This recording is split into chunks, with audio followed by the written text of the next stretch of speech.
Hi, this is Miss K.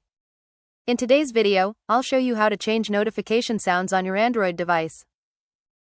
To get started, open the Settings app on your Android device.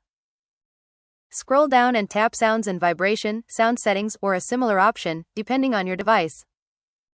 Next, look for Notification Sound, Default Notification Sound, or Notifications.